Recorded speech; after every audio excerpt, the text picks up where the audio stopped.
पूछो छोड़ो ताहर ढोरी के नमस्ते।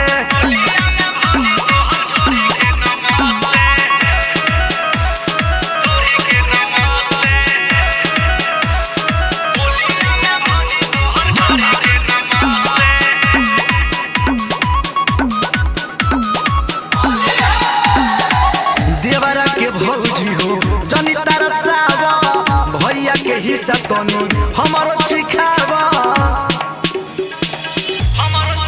भौजी लागल बहुत कमाल के, एक बार तू रंग द दुनो गाल के। देवरा के प्यार दे द भाभी हंसते हंसते, देवरा के प्यार दे द भाभी हंसते हंसते। होलिया में भौजी तोहर ढोरी के नमस्ते। सब कुछ छोड़ा तोहर ढोरी के नमस्ते।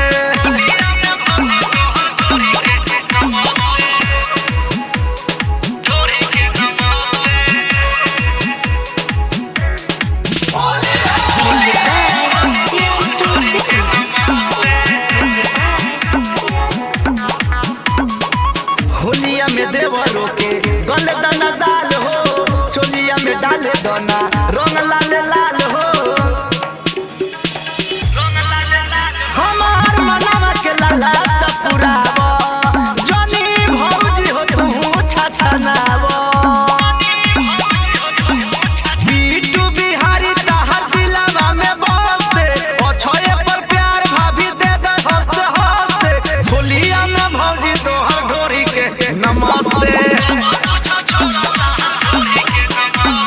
होलिया में भौजी तोहर ढोरी के नमस्ते।